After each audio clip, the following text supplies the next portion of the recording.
Voy a pedirte que abras tu Biblia, por favor, en el libro de Apocalipsis, capítulo número 22.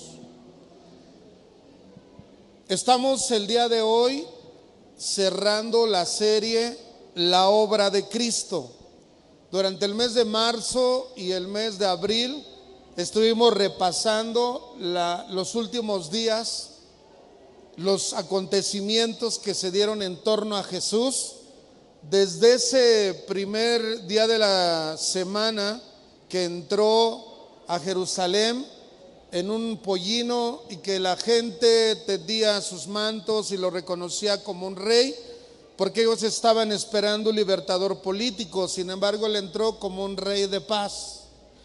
Dimos un paso también por aquel momento donde Jesús se reúne con sus discípulos, tomando la Pascua, celebrando la fiesta de la Pascua, y recordamos el momento en donde toma la copa y dice: tomad, bebed, esta es la sangre del nuevo pacto que por vosotros es derramada, instituyendo en ese momento el inicio de un nuevo trato con el ser humano, lo que se conoce como el pacto de gracia, el nuevo pacto, y donde creemos nace la iglesia en el tiempo de la gracia. También viajamos al momento en donde estuvo en la cruz, en el Calvario, fue crucificado llevando nuestras culpas, nuestro pecado, se identificó con nosotros y pudimos nosotros saber que la obra de Cristo está totalmente consumada. Hace unos minutos nos leían el libro de Colosenses, la forma en cómo fueron expuestas nuestras culpas ahí en la cruz, y ahora no hay nada de lo que se nos acuse. El Señor Jesús dijo: consumado es, hecho está. Y entonces ahora no hay ninguna acta que nos sea contraria. Por eso el apóstol Pablo dice en Romanos 8:1: ninguna condenación hay para los que estamos ¿en quién? En Cristo. Después de eso, y cuando el reino de maldad podía creer que había triunfado, al tercer día, muy de mañana, se apareció un ser con vestiduras blancas y les dijo a las mujeres: ¿por qué buscáis entre los muertos al que vive? No está aquí, pues ha resucitado. Señor Jesucristo resucitó, se levantó al tercer día, tal y como lo había dicho. Y estuvimos hablando también al respecto de las implicaciones que tiene la resurrección. Hace 8 días Fabián nos estuvo compartiendo acerca de la ascensión, y nosotros descubrimos que la ascensión fue posible porque Dios lo había diseñado de esa manera para su Hijo, pero que trajo para nosotros algunas bendiciones. En primer lugar, el Señor Jesucristo recuperó la gloria que había dejado, de la que se había vaciado, según lo que dice el libro de Filipenses capítulo 2, que no escatimó el ser igual a Dios como una cosa que aferrarse, sino que se despojó de sí mismo, tomando forma de siervo y haciéndose obediente hasta la muerte, y muerte de cruz. Él, en el libro de San Juan capítulo 17, cuando hace su oración intercesora, él le dice al Padre: devuélveme la gloria que tenía desde el principio. Entonces, la primera cosa que sucedió cuando Jesús fue ascendido es que él recuperó la gloria. La segunda es que él dijo: me voy, pero es necesario que yo me vaya, porque si no me voy, no vendría sobre vosotros el Consolador. El Paracletos en griego, ese abogado defensor que, a diferencia de Jesús, que estaba limitado en un cuerpo físico, no está limitado. El Espíritu Santo vive dentro de ti, vive dentro de mí, y está en todas partes del mundo. Esa es la posibilidad que vino con el día de Pentecostés, cuando el Espíritu Santo fue derramado. Otra de las cosas que trajo como fruto la ascensión de nuestro Señor Jesucristo es que el Señor está reinando en este momento. No es que vaya a comenzar su reino, el reino ya está establecido, el gobierno ya está decidido, y el Señor Jesucristo está reinando sobre su iglesia. ¿Cuántos lo saben así? Y yo les decía el domingo pasado que una quinta cosa que nosotros podríamos ver como una implicación después de que Jesús ascendió, es que ese Jesús que se había ido también va a regresar. Y es justamente de lo que hoy vamos a hablar. La plática lleva como título: ciertamente vengo en breve. Esas son las palabras que aparecen en el libro de Apocalipsis. Si vas allá, Apocalipsis capítulo 22, verso número 20.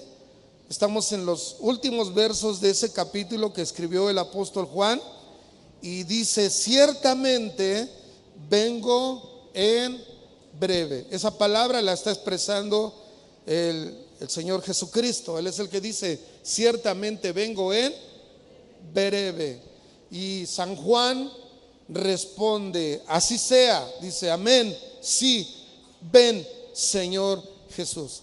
Y fíjate que la palabra breve, ciertamente vengo en breve, la palabra breve es tachú en el griego, y significa rápidamente, inmediatamente, apresuradamente.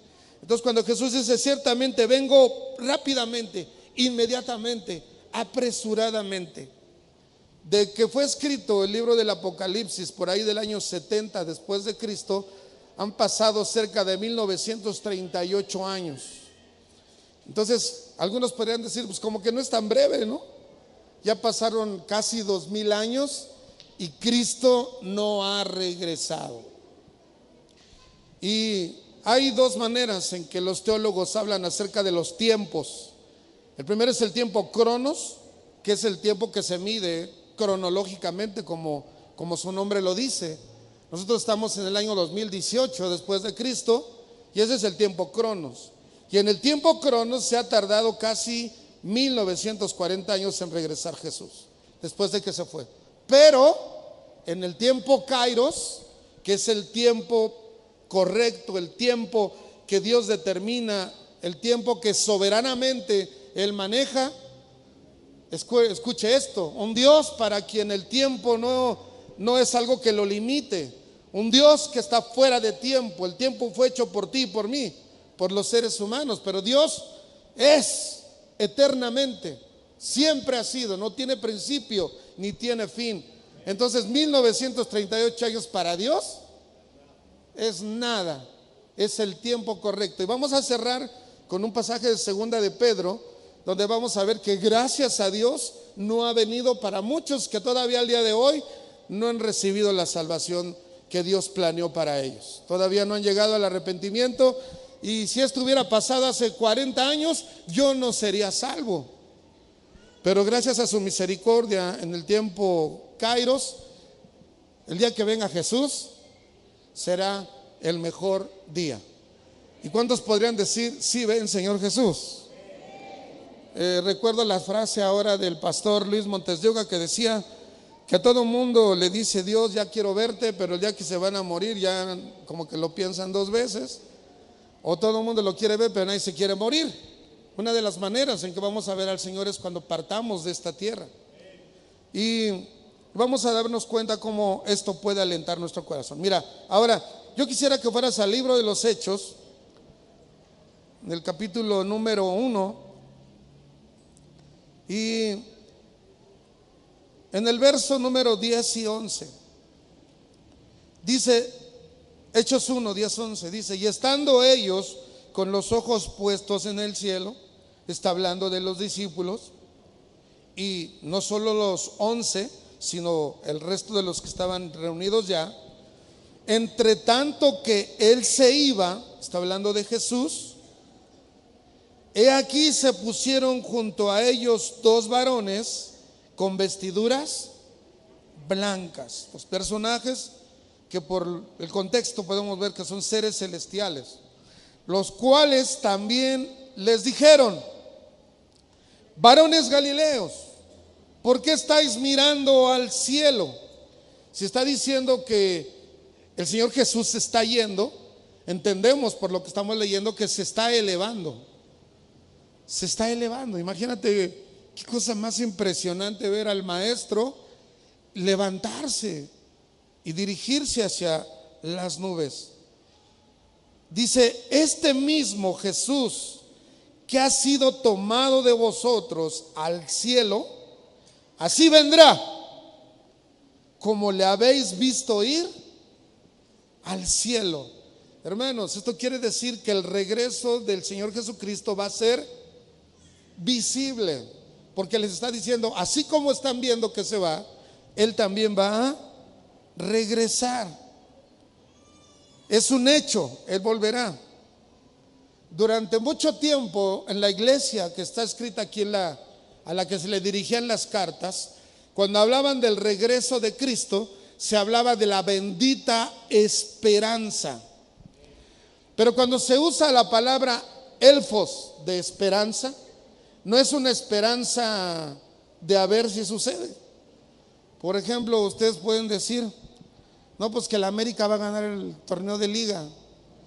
Es una esperanza. O el Guadalajara es una esperanza. No la va a ganar ninguno de los dos. Igual y sí, igual y no. Esa es una esperanza que puede ser que suceda o no. ¿Sí? Ahorita cualquiera de los candidatos podría decir que va a ganar. Es una esperanza, no sabemos exactamente qué va a suceder. Pero cuando aquí la palabra usa elfos para decir que es nuestra esperanza, que Cristo va a regresar, no es como esta aventura que te estoy diciendo. Hay una certeza. Esa palabra que utiliza es la confianza y la seguridad de que Cristo va a regresar. Si yo me pongo a platicar esto con la gente con la que convivo, o con la gente, con mis compañeros de trabajo, otros más, a lo mejor decir, profe, si no la controlas, no la fumes. ¿Cómo que Cristo va a regresar? ¿Y cómo que así como fue elevado al cielo, va a regresar otra vez? ¿O no le puede parecer que la gente diga eso? O sea, a mí que yo lo vea, que yo lo sienta, como Tomás dice, expresan de esa manera. Bueno, la palabra dice que Jesucristo va a regresar. Es no una esperanza posible, es una esperanza certera de que va a regresar. Y mira, si eso fue dicho en el año 33 de la era cristiana, hoy estamos en el año 2018, 1938 años han pasado, y yo creo que estamos más cerca de que suceda, ¿o no? No puedo hablarte mucho de los detalles de cómo sucederá. Vamos a avanzar un poquito porque hoy no vamos a meternos profundamente en un tema que hacía años que no tocábamos, y no es el punto. Yo nada más te quiero decir una cosa. Estamos examinando la obra de Cristo y nosotros entendemos que Cristo, cuando le preguntaron al respecto de cuándo iba a suceder todo esto, él dijo, el Jesús rebajada la humanidad dijo, no lo sé, solo lo sabe mi Padre. Hoy Cristo lo sabe, como Dios sentado a la diestra, intercediendo y siendo sacerdote, que era otra de las implicaciones de que Él ascendiera. También es quien intercede por nosotros. La segunda venida de Cristo es la reunión de todos y todas las santas y los santos. Amén. Vaya conmigo a la primera carta que el apóstol Pablo les escribe a los tesalonicenses, en el capítulo número 4. Primera de Tesalonicenses, capítulo número 4. El apóstol Pablo, cuando empezó sus viajes misioneros, tuvo la intención de ir a Asia.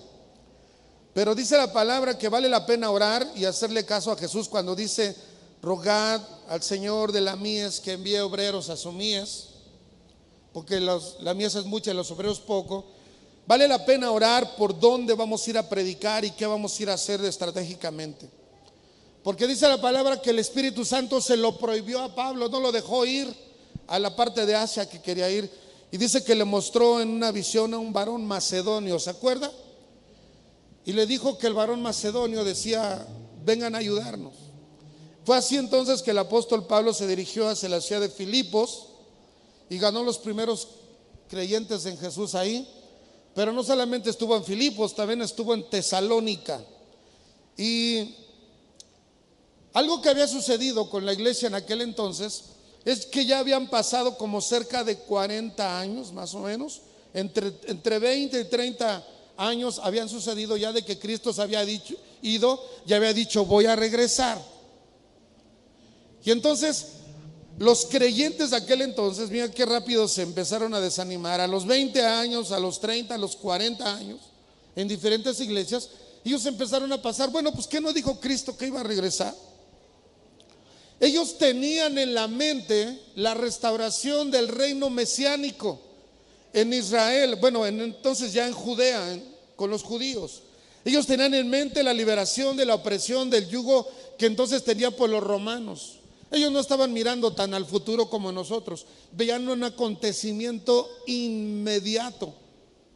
De hecho, en el libro de Marcos, capítulo 13, en el verso 1, 2 y 3, se nos habla acerca de cómo los discípulos estaban cerca del templo que ya había sido reconstruido y que tenían unas paredes increíbles de 50 metros de altura y que había unas rocas con las que estaba construido y algunas pesaban 20 y hasta 30 toneladas. Una increíble fortaleza, un increíble monumento, el templo. Y el Señor Jesucristo, cuando le dijo a uno de sus discípulos: mira nada más qué edificio tan impresionante, mira nada más qué cosa tan maravillosa.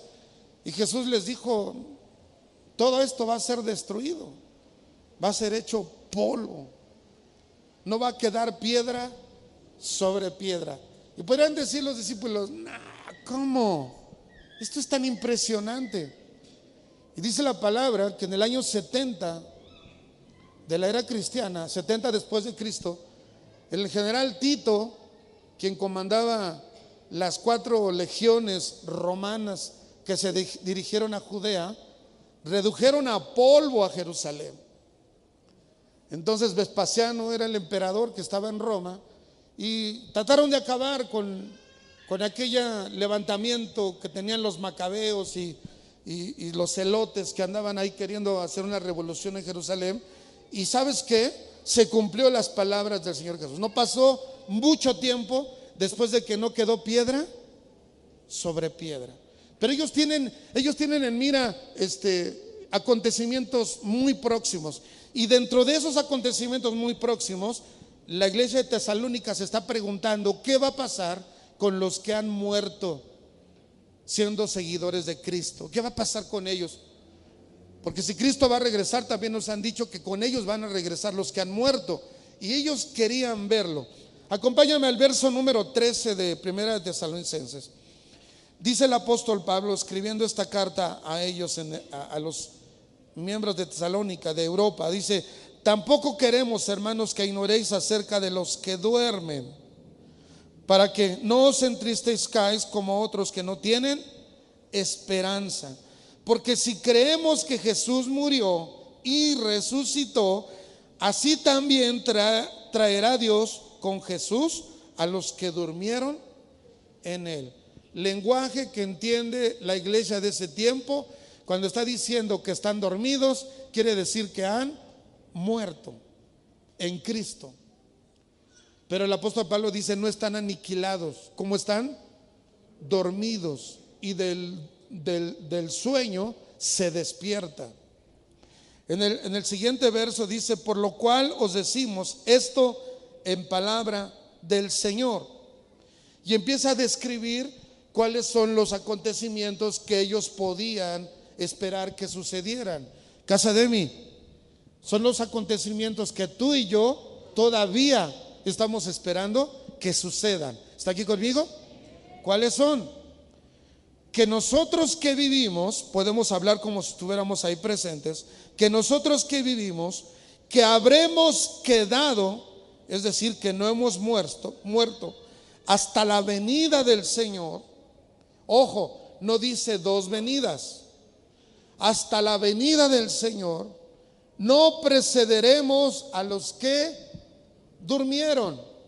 Y entonces da un orden: porque el Señor mismo, con voz de mando, con voz de arcángel y con trompeta de Dios, 3 señalamientos para que algo suceda, para mostrarnos que va a haber un elemento que nos va a hacer no reaccionar, porque no va a ser de manera involuntaria, que va a hacer que el poder de Dios se manifieste para arrebatarnos. Y ahorita le voy a decir que esto es fascinante porque el apóstol Pablo, la única manera que atina a poder describir, dice que es en un abrir y cerrar de ojos. ¿Qué sucederá en ese abrir y cerrar de ojos? Dice: descenderá del cielo y los muertos en Cristo resucitarán primero. Luego nosotros, los que vivimos, los que hayamos quedado, seremos arrebatados juntamente con ellos en las nubes para recibir al Señor en el aire, y así estaremos siempre con el Señor. Orden de los acontecimientos. Ubiquémoslos en abril 2018. Nos han precedido otros, en Cristo han muerto. Yo tengo a mis padres que han partido, tengo otros familiares. Tú y yo tenemos gente que se ha ido estando en Cristo. Dice la palabra que cuando Cristo vuelva, ellos se levantarán primero de su tumba. Y si sus cenizas quedaron regadas, ese es problema de Dios, no mío. Él los va a recuperar. Si fueron quemados, si quedaron sepultados, si nunca supimos de ellos, el Señor sí sabe. Oye, yo estoy hablando de Dios. Yo estoy hablando del soberano que puede hacer eso. Dice la palabra que ellos primero serán levantados. Luego nosotros, dice, los que hayamos quedado, seremos ¿qué? Arrebatados. Y cuando yo veía esto, dice la palabra arrebatado es arpazo y significa tomar con fuerza, atrapar, quitar. Es algo violento que sucede. Así sucede que vamos a estar, los que estemos aquí seremos arrebatados. Algunos hemos pensado: ay, yo no quisiera morir, yo quisiera ser arrebatado. Y no te preocupes lo que vaya a pasar con tu vida, Dios ya sabe lo que va a pasar. Podemos pedir lo que queramos, pero Él va a hacer con nosotros como Él quiera. ¿Y cuántos saben que tiene los mejores planes? Seremos arrebatados de esa manera. Fíjate que quiero citar contigo en Primera de Corintios, ojalá puedas ir a tu Biblia, en el capítulo 15, en el verso 52, se nos habla de cómo sucederá esto. Entra en un poco más de detalle el apóstol Pablo. Primera de Corintios 15, 52, dice: en un momento, en un abrir y cerrar de ojos, a la final trompeta, porque se tocará la trompeta y los muertos serán resucitados. ¿Cómo dice? Incorruptibles. Los muertos serán resucitados, volverán a la vida y su cuerpo no tendrá ninguna corrupción. Un poco más adelante el apóstol Pablo dice: porque es necesario que esto corruptible se vuelva en incorrupción.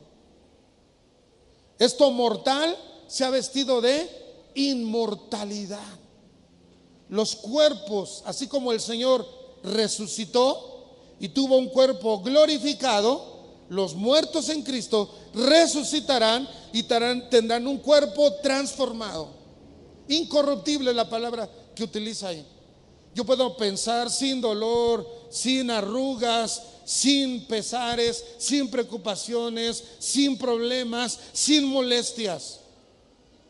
¿Se da cuenta de la belleza?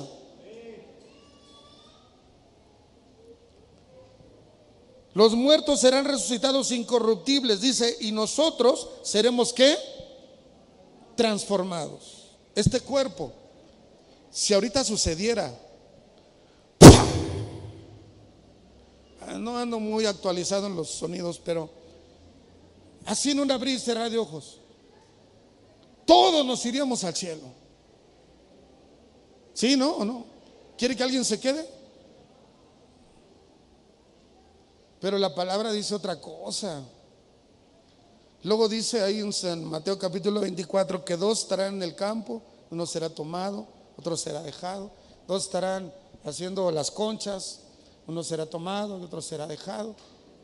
No quiere decir que a fuerzas vayan con una pareja y sea esa pareja la que se quede, ¿no? Sino simplemente que algunos se quedarán. Pero otros nos iremos con el Señor. ¿Está aquí conmigo?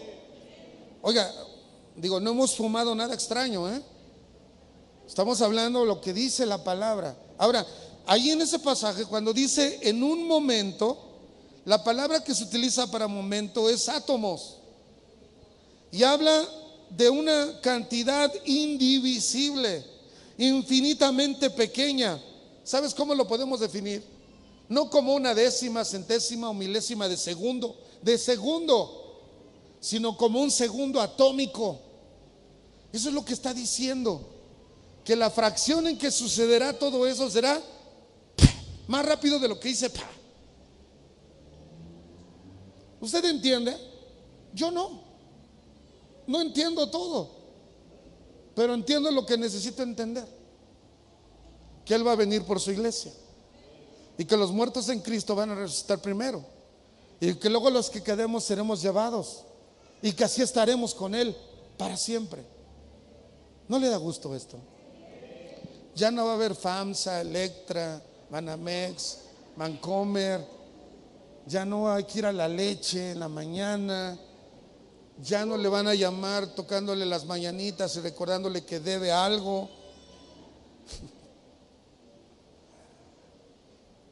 Ya no tiene que ir a cita con el doctor. Ya no, nada que se le olvidó tomar la medicina. Nada de este maldito peso. ¿Cuál es el de la bolsa? No, el que me cargo. Ya nada. Wow. Por eso yo sinceramente creo que mi mente tiene que ser todavía permeada más por esta bendita esperanza. Porque aunque yo diga ven Señor Jesús, sigo pensando en la tierra. Y usted no se haga, usted también. Yo me encuentro con muy poca gente que ya quiera ver realmente a Jesús. Es poca la gente que diga ya estuvo, ya vámonos.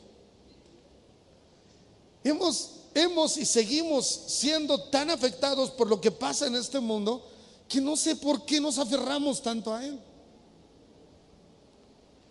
Juan decía: sí, ven Señor Jesús. Ya, lo anhelo, lo deseo. Ahora, Juan estaba siendo perseguido. De hecho, estaba exiliado en la isla de Patmos cuando escribe esta carta. Pero había visto los sufrimientos y los dolores que tú y yo no tenemos por la causa de Cristo, pero que hay otros hermanos que en este mismo momento lo tienen por la causa de Cristo. Estaba yo oyendo que según un estudio que hace la BBC de Londres, hace unos años, en 2016, la religión cristiana, y ahí meten a todos los cristianos, católicos, protestantes y todo lo demás, tienen una estadística de aproximadamente entre 27 y 30 muertos diarios en el mundo por causa de su fe. Es la religión que más perseguidos tiene y la que más muertos tiene, la religión cristiana. La persecución ya está aquí. Que no esté con nosotros,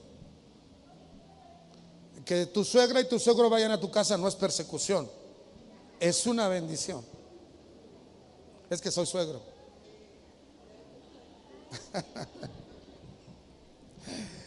Nosotros podemos entender por lo que acabamos de leer que la venida será visible, que será corporal y que será triunfal.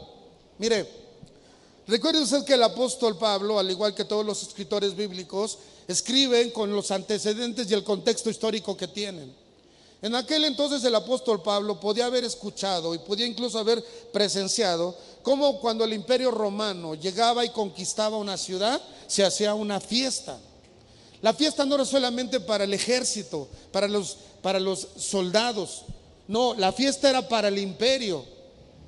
Y todavía hoy en aquel, alrededor del Mediterráneo, donde todavía hay monumentos históricos de aquel tiempo, hay arcos conocidos como arcos del triunfo.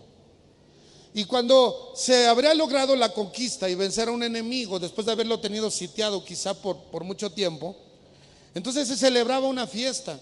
Y en esa fiesta estaba el emperador, y en esa fiesta estaba el general que iba al frente, y también estaban los otros generales, y también estaban los soldados. Y cuando se sonaba la trompeta, y cuando se hacía una invitación especial, entonces todos los miembros del imperio salían a celebrar la victoria que habían conseguido en contra de sus adversarios. Lo que el apóstol Pablo está mencionando aquí es que a esos tres sonidos que vamos a escuchar, que los expresa como tres cosas diferentes, va a haber la reunión de todos los santos, santos y santas. Los que ya se nos adelantaron van a ser levantados con un cuerpo incorruptible, y los que estemos todavía con vida vamos a reunirnos juntamente con Cristo, que fue humillado, que murió como un maldito en la cruz, que sufrió el oprobio, que, como dice Isaías, lo rechazaron y lo golpearon, hicieron con él lo que quisieron, escarnio, y que fue a la tumba y que resucitó al tercer día, pero ante quienes el imperio mismo y los judíos religiosos dijeron: este no ha resucitado. Aunque ellos sabían que había resucitado, negaban que eso hubiera sucedido, y que está ascendido a la diestra del Padre y hoy gobierna, y hoy es rey, hoy intercede como sacerdote por nosotros. Déjame decirte, ese Cristo va a venir con toda la gloria y con todo el esplendor del Rey de Reyes y del Señor de Señores. No va a venir a pedir permiso, va a venir a tomar con autoridad lo que es suyo, lo que el Padre le entregó, lo que Él conquistó. Fiesta en los cielos con todos los santos y todas las santas de todos los tiempos. ¿Se da cuenta? Ese es el regreso, es la celebración. Y no me he echado ningún churro, hermano.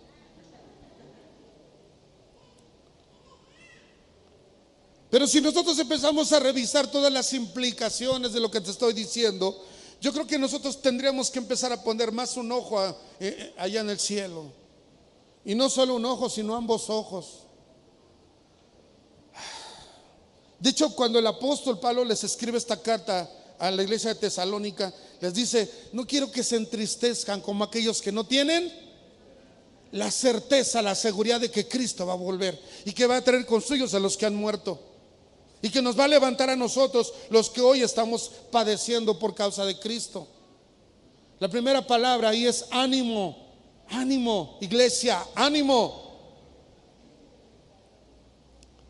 Hay una discrepancia en algunas posturas teológicas al respecto de la palabra rapto. Aquí en 1 Tesalonicenses se usa que serán arrebatados. Ya te dije lo que significa zarpazo. En la Vulgata Latina se filtró una palabra en esa posición y hablan de un rapto. Y entonces hay una postura teológica en donde dice que cuando empiece lo que dice el Señor Jesucristo, y en Marcos, capítulo número 13, del verso 14 al verso 23, el Señor Jesucristo describe un periodo de gran tribulación, el cual no ha habido ni habrá, lo que se conoce como la gran tribulación. Hay algunas posturas teológicas, unas dicen que antes de que venga la gran tribulación habrá un rapto.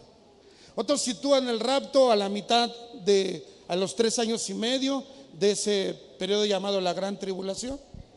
Y hay otra postura teológica que dice que el arrebatamiento, no rapto, el arrebatamiento, también conocido como segunda venida, sucederá después de la tribulación. Si tú lees el Evangelio según San Marcos y sigues esa narración que viene ahí, el Señor dice que serán tomados sus escogidos después de la gran tribulación. Dice que los días serán acortados por causa de los escogidos. Qué terrible será, pero toda la gente que se ha negado, que se jacta de ser ateo, de no creer en Dios, tristemente va a decir cuánta razón tenía la palabra de Dios. Él regresó. Él regresó.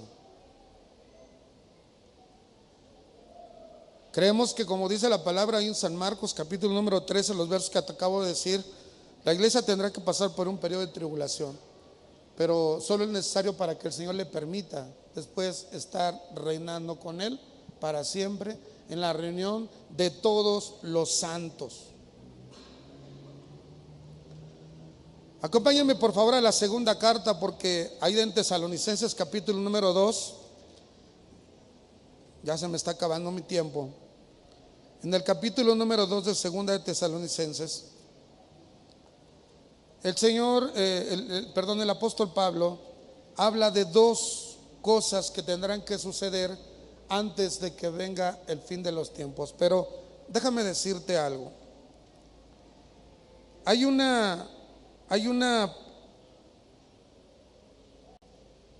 interés, yo no sé qué tan sano pueda ser, de mucha gente por conocer las señales y los tiempos. Cuando yo conocí al Señor hace ya más de 30 años, había una corriente muy fuerte en los años 80 acerca del regreso de Cristo.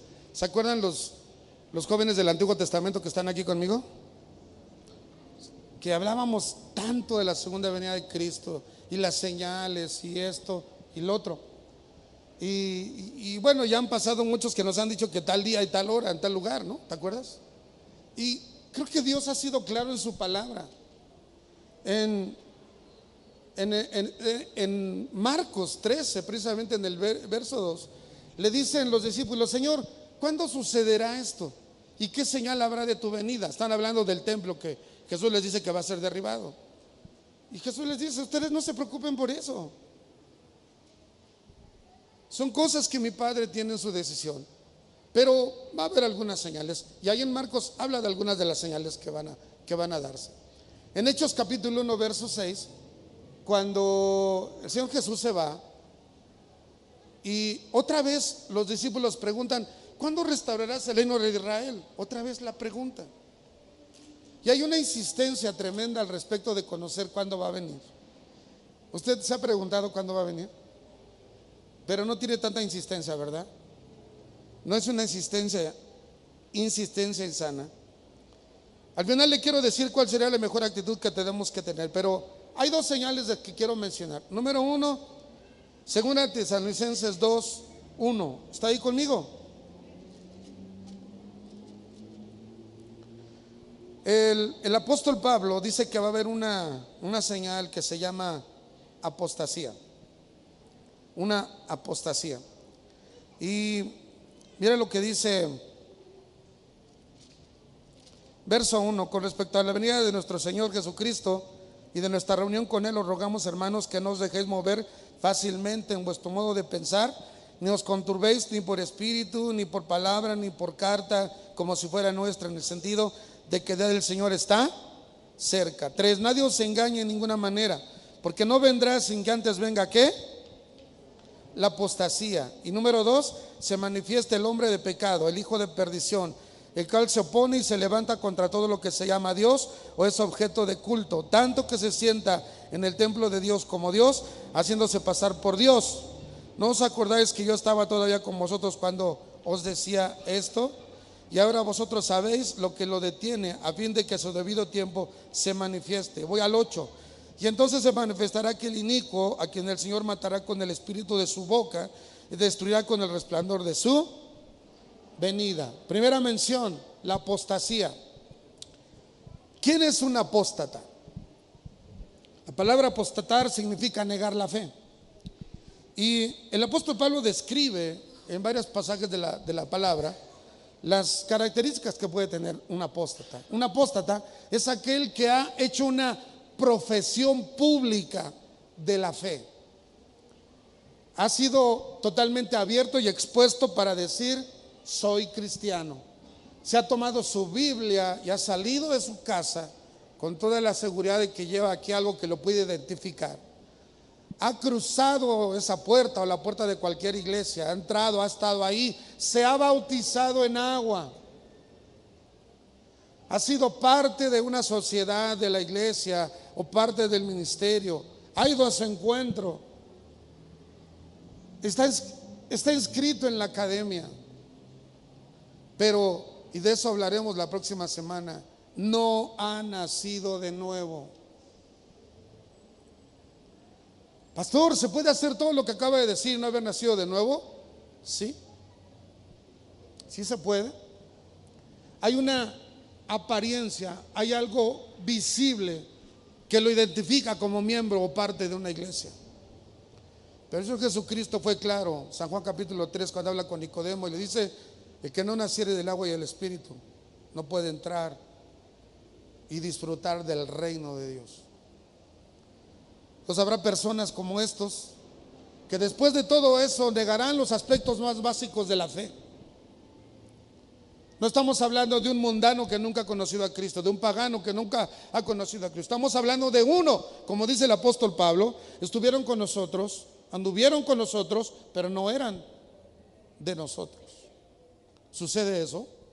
Sí, sí sucede. El próximo domingo estaremos hablando de las marcas que caracterizan a una persona que ha nacido de nuevo. Entonces, el apóstol Pablo dice, a ver, tranquilos, no se me alebresten, no se me pongan tristes, ni se me pongan, que cuándo será, que cuándo será. O sea, primero va a tener que venir la apostasía. Desde aquel entonces ha habido apostasía, hermano. Hoy sigue habiendo apostasía y creo que ha crecido. La segunda cosa que dice es que tampoco va a venir Cristo sin que antes se manifieste el hombre de pecado, aquel inicuo, dice. ¿Sabes de quién está hablando? Del anticristo. Cuando se utiliza la palabra anticristo, la primera cosa que nosotros podemos entender es que es uno contrario a Cristo, pero no dice exactamente eso. La palabra y la descripción que hace de aquí es uno que es contrario a Cristo, pero que trata de ocupar el lugar de Cristo, usurpa su posición y se pone como si él fuera Cristo. Y yo cuidado, porque hay muchos personajes en la historia que han tenido estos tipos, algunos totalmente expuestos. Hubo un general sirio llamado Antíoco Epífanes que se atrevió a hacer un sacrificio de un cerdo en el lugar santísimo. Hubo otros emperadores como Calígula que decían que eran Dios. No fue el único, fueron muchos. Y hoy, en este tiempo, no hace falta que digan soy como Jesús. Quieren que los trates como a Jesús. Se sienten con el derecho de ser como si fueran Dios o fueran Jesús. Mira, en la historia ha habido muchos tipos de anticristos, pero el que será todavía no se expone como tal. También habla de un sistema que trata de usurpar el lugar y la posición que solo le pertenece a Cristo. Ningún hombre se merece, ninguna mujer se merece la gloria que le pertenece y que se adjudicó justamente el Señor Jesucristo. ¿Cuál es la mejor manera de esperarlo? Segunda de Pedro, capítulo 3. Y con esto termino, hermano. Segunda de Pedro, capítulo 3, verso número 1.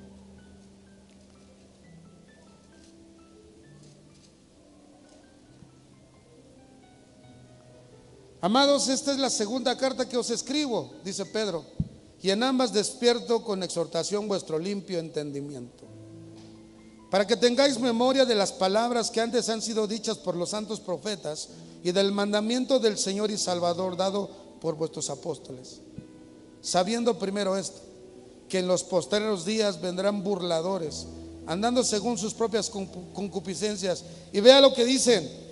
¿Dónde está la promesa de su advenimiento? ¿No que Cristo iba a venir? Porque desde el día en que los padres durmieron, todas las cosas permanecen así como desde el principio de la creación.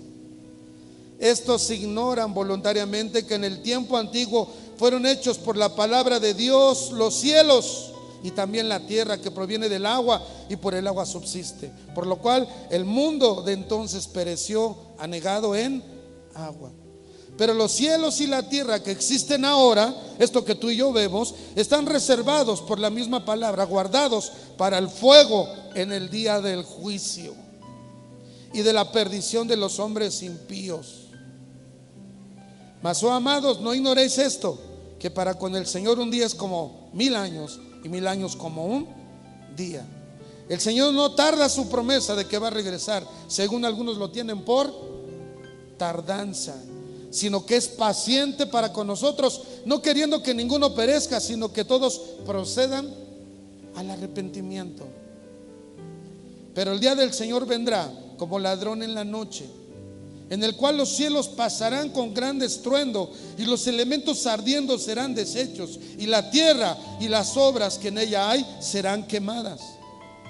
Puesto que todas estas cosas han de ser deshechas, ¿cómo no debéis vivir vosotros, andar en santa y piadosa manera de vivir? Ahí está cómo esperarlo. Dice: esperando y apresurándonos para la venida del día de Dios, en el cual los cielos encendiéndose serán deshechos y los elementos siendo quemados se fundirán. Pero nosotros esperamos, según en sus promesas, cielos nuevos y tierra nueva, en los cuales mora la justicia. Por lo cual, oh amados de casa de mí, estando en espera de estas cosas, procurad con diligencia, con apuro, con presteza, ser hallados por Él sin mancha e irreprensibles, en paz, y tener entendido que la paciencia de vuestro Señor es para salvación. ¿Cómo tenemos que esperarlo? Dice Marcos 13:35, velando, no como los que duermen.